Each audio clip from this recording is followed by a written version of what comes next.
Thank you, Mr. Chair. Let me just begin by making this plain. Credible fraud must be investigated and prevented. Every dollar that is stolen from public programs is a dollar that is taken from a child who needs care, a senior who needs food, or a family that is already struggling to make ends meet. Ms. Robbins, I want to just begin with a basic question, and please answer yes or no. When someone is convicted of defrauding the public, do you believe that they should be held accountable? Yes.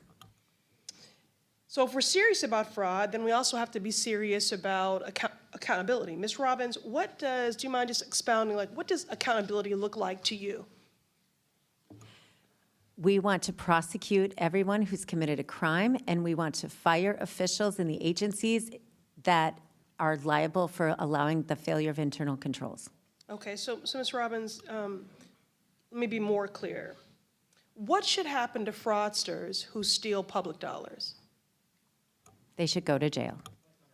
So in my opinion, accountability means restitution. It means consequences, like incarceration, that help ensure that it doesn't happen again, as a real deterrent and accountability. It means that money taken from families and the public is returned to them.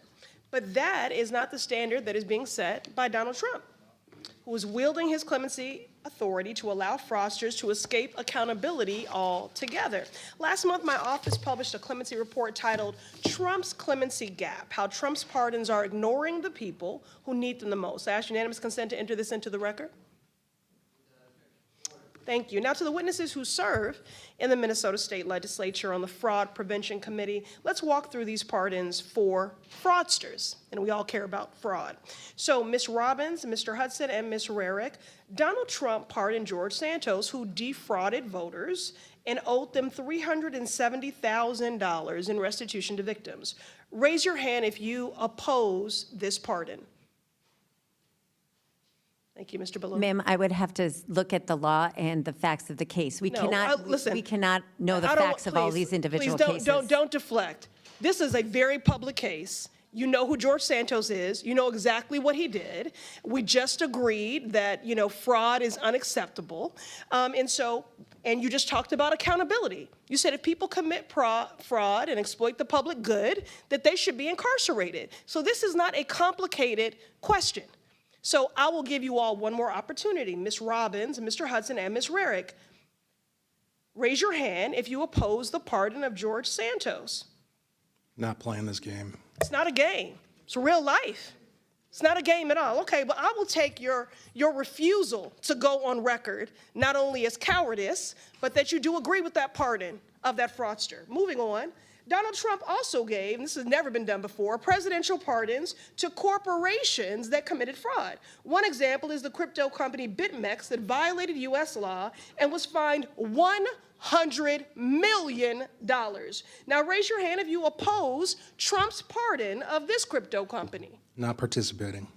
Thank you, Mr. Ballou. Okay, again, I'll take your refusal to raise your hand in opposition. That means that you support this pardon of this corporation that frauded folks to the tune of $100 million.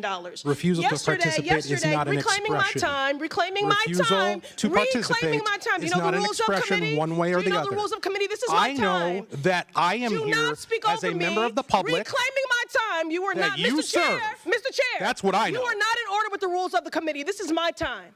This is my time. That's I ask our the dollars. questions and you answer, but you're too much of a coward to answer. So we're going to move on. Now, yesterday was the 5-year anniversary, and I want to note of the January 6th insurrection. And on Donald Trump's first day in office, he pardoned 1,500 insurrectionists, including Brian Christopher Mock, who's from Minnesota. Are y'all going to say you don't know who that is? He's from Minnesota. Now, he kicked, shoved, and threw a flagpole at police officers, law enforcement that you claim to support. And he did all of that in the name of fraud. He was an election denier, so an election fraud lie. Now, he claims he did these things in the name of patriotism, but really he's just a criminal. So raise your hand if you oppose Trump's pardon of this Minnesota individual. Ma'am, this grandstanding nonsense this is not grandstanding. Exactly this is what Minnesotans hate about D.C. This is accountability, and you are hypocrites.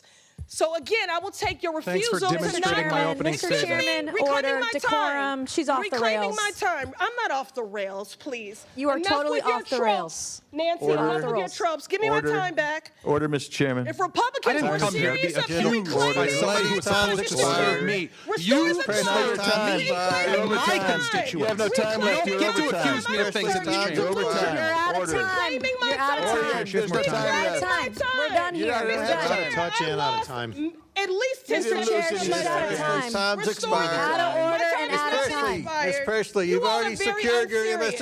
MSNBC spot tonight. I'm not Now, your time's required. I'm looking for Chair accountability, recognizes Ms. and you Mays want to from We're run gonna be from the so good on hypocrisy MSNBC. Chair of your recognizes king Ms. Mays. and this administration. Thank you, Mr. Chair Chairman. recognizes Ms. And Mays. Mr. Chairman, I agree. She's don't going to be care a great about host on hungry children. You wanna be MSNBC. cutting This is medicine. my I time. wouldn't want to jump I in front of reclaim Ms. my Mays if I were you, Ms. time. I Presley. reclaim my time. This is my time. I wouldn't want to interrupt Ms. Mays. It's her time. Chair recognizes Ms. Oh. Mr. Chair, You are out of order. she did not get all of her time. Mr. Chairman, She she's wants still to insult out of us for order. 10 more seconds. What do Your we have time to has do to expired. get this Chair- woman in order? Her time has expired. Chair recognizes You're Ms. going Mays. to be great on TV. You're really good.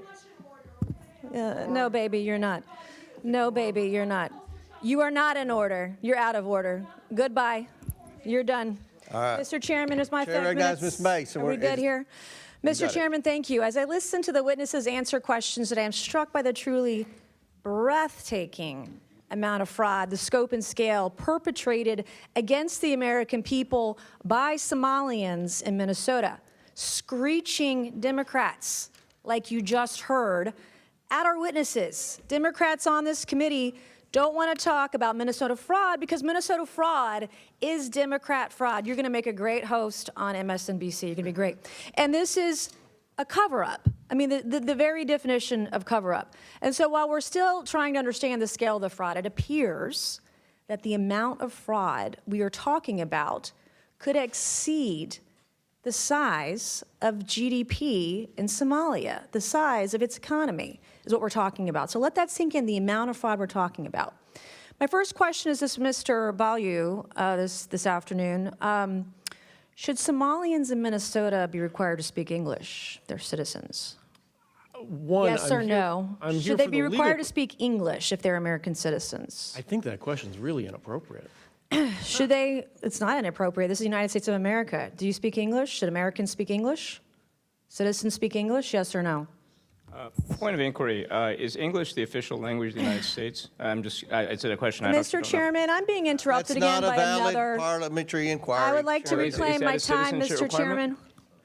Mr. Chairman, I'd like to reclaim my she's- time. she's That asking seems the to be a witness- popular she's theme asking- today. That's not a She's asking- valid I inquiry. just- it's a Stop point of the inquiry. clock. Women That's have not a right to valid speak inquiry. in this Finish my committee. point. Conservative She's women have the right to asking- speak she's here asking and the not be witness- interrupted Day by late, my dollar male short. colleagues. Ms. Presley's already got Mr. that Chairman. Answering MSNBC the slot. witness. I would Chair like to recognizes reclaim Ms. my Mays. time. I lost like 10 seconds there. Okay, we'll give you 10 seconds.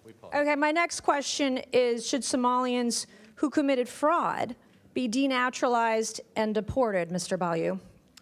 Again, Yes I'm not or sure no? that's an appropriate question because the majority of Somali So if you Minnesotans commit are fraud in citizens. this country and you are here from Somalia, you don't believe they should be denaturalized and deported. How Again, much most- fraud would it take for you to want to denaturalize and deport someone who committed fraud in this country? How much? Again, A Ms. billion? Mays, 9 billion? 19 billion? What would it take for you? most Somali Minnesotans are citizens. Right. And the ones that committed fraud, the question was, if you understand English, should be those who committed fraud, should they be denaturalized and deported? The Somalians who are here, the ones that can't speak English. Yeah, so under U.S. law, Okay, the my next basis- question for Excuse me, you Can I please finish the is, question? no, you can't because you're not answering the question. My next question is, this is yes or no. If you marry your brother and you commit immigration fraud, should you be denaturalized and deported? If you Again, commit that- immigration fraud, yes or no? Again, that question seems really inappropriate. And if I can get Well, you back to your can't answer my question, so that's probably more inappropriate. Can you name one significant contribution to Minnesota from a Somali immigrant who can't speak English? Absolutely, yes. But again, this is... You didn't name one. All right, so my next questions are going to be for the Honorable Ms. Robbins. Good afternoon. Thank you all for being here today. I heard some discussion earlier about al-Shabaab. and the discovery that you believe some of this money that was defrauded the U.S. government went to al-Shabaab. Is that correct? Did I hear that right? Yes, it's been proven. How much money are we talking about? You know, we don't have an amount. So there's been specific cases where it's been charged where we have an amount, but then of the millions that go to Somali over the years in remittances, a portion of that we understand is taken as sort of a tax or corruption by al-Shabaab when it enters the country. Can you explain to us who al-Shabaab is? It's a terrorist organization in Somalia. And they're affiliated with al-Qaeda, is that right? My understanding is they are. I am on the DNI website where it tells me that since 2014, al-Shabaab has killed more U.S. citizens than any other al-Qaeda affiliate.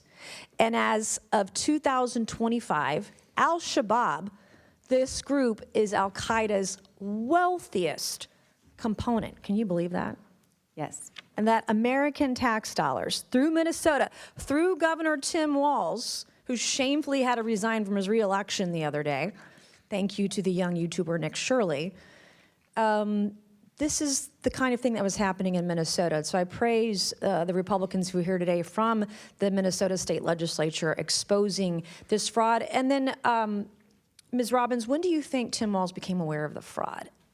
I think he's been aware of it since the beginning. This was a huge issue in our state in the year he ran for governor, and the OLA reports came out, first identifying the child care fraud in March and April of 2019 when he was in the first months of his term. Was Keith Ellison in on it too, knowledgeable, the Catholic turned Muslim guy in Minnesota? Yes, they were all newly in office, and this was very public knowledge in Minnesota. What role do you think Tim Walz and Keith Ellison played, his administration, in delaying investigations into the fraud? So I've outlined several things where they stopped our ability to strengthen internal controls, and they also shut down the criminal investigations by the OIG in DHS. Thank you, Mr. Chairman. I yield back.